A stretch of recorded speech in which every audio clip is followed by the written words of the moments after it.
Hi, my name is Mike Espiritu. I'm the president of the Roswell Chaves County Economic Development Corporation. Let me tell you a little bit about who we are. Well, one, we're a not-for-profit organization that receives funding from both the city and the county and our members. We have a 25-member board of directors comprised of senior business leaders and elected officials. Our mission is to lead through collaborative actions which advances economic opportunity for Chaves County by actively promoting our regional assets that attracts new jobs and creates opportunities for potential businesses. Our main mission is to create jobs, and we have, as a result, we have several different target sectors that we're very involved with. Number one, of course, is aviation and aerospace. It makes sense in Roswell with the wonderful airport that we have just south of town. The Roswell Air Center, with its enormous parking, the 13,000-foot runways, make it very attractive to help lure the prospects to come into our community and create jobs. Aviation jobs generally pay very well, require skilled workers, requires people and their families to relocate here, and we're excited about the companies that have already committed to Roswell and Chaves County. As you know, besides aviation, Chaves County and Roswell is very well known for agriculture. And with Espiritu Foods that have an earmark here, we have an enormous amount of dairies in the area, we have a lot of pecan orchards. We have the ability to capture any of the agricultural areas and help maybe find those value-added agricultural opportunities and businesses to locate here. And it could be almost anything. So we are anxious, as one of our target markets, to help attract those type of companies to Roswell and Chaves County. Oil and gas, although we're not pumping wells right outside of City Hall, on the edge, the gateway I call it to the Permian Basin, we are the place where a lot of people that work in that industry live. And some have their corporate headquarters here. We're a great location where our cost of living is good. You know what that is. We have great talent here. We have a wonderful growing community, a lot of wonderful retail amenities and medical and educational opportunities, as well as recreational things for people. So Roswell and Chaves County has really centered itself and really positioned itself to help attract more opportunities. And that's why your EDC is thrilled about helping attract new companies to come here to create jobs.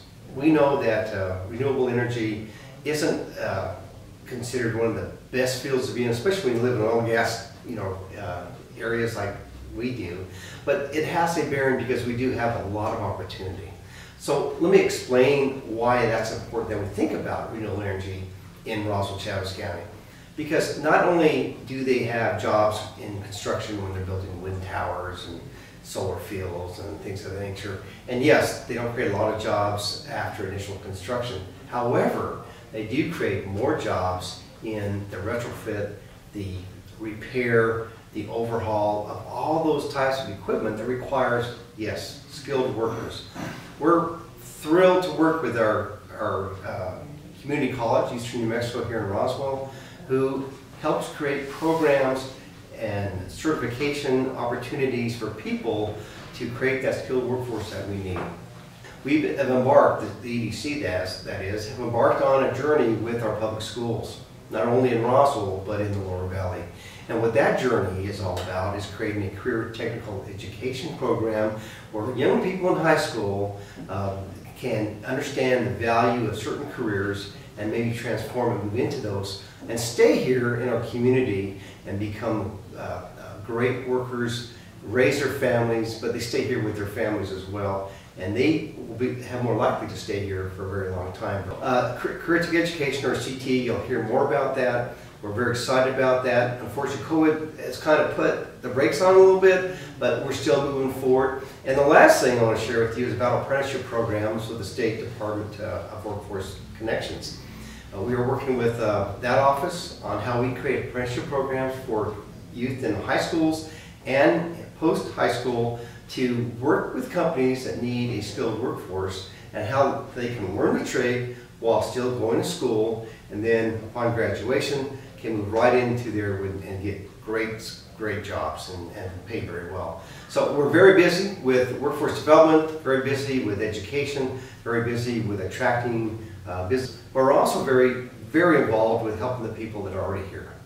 It's so important that people realize that we the business community value the people that have sacrificed and created jobs already, have already meeting payroll, built buildings, contributed to the infrastructure, and made a presence in Roswell and Chaves County already. As we go out and visit our local business people.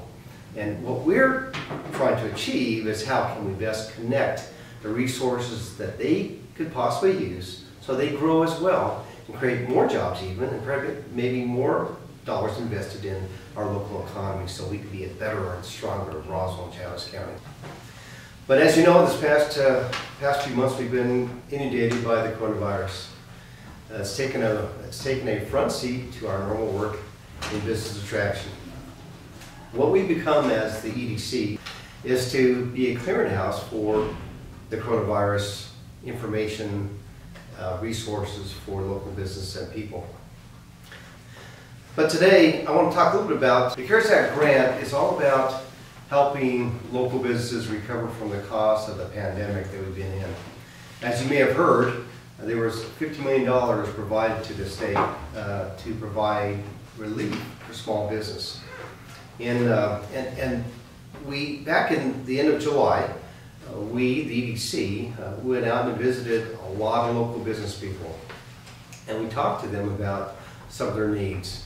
And at that time, we learned that there was a strong need for providing an application process for the funds that we hope to receive from the state grant opportunity. We wanted to ask local businesses the things that we thought the state would ask us for, and we did a pretty good job of that.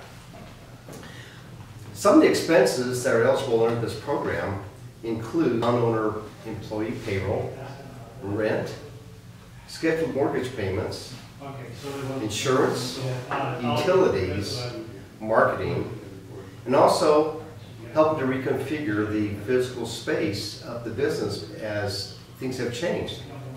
Maybe installing plexiglass barriers and the prices and the cost for doing that, purchasing technology to facilitate the normal work, and for remote workers as well.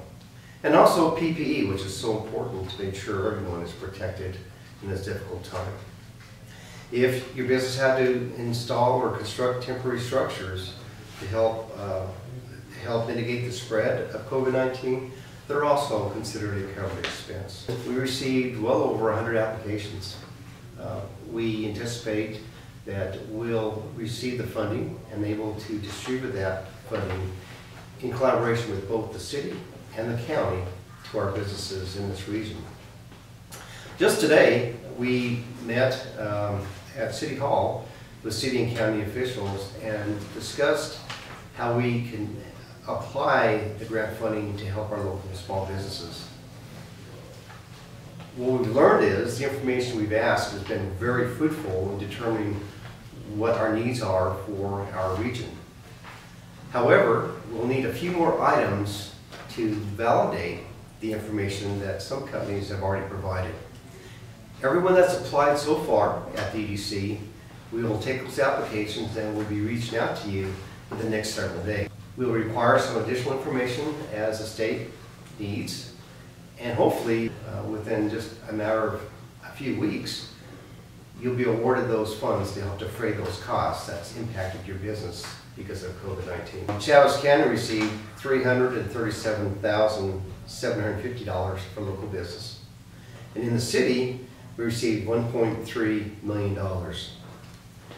We are confident that we can help a lot of businesses that have suffered through this difficult time.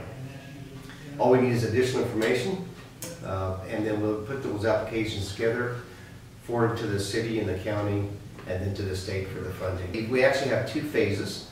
The state has asked us to provide information for the last of the previous fiscal year, March through June, and then we'll be taking applications once again for the period of July through December, and we'll utilize hopefully every penny of the funds allocated to us to help you, the people that need it most. Any questions? Call us at the office, 622-1975.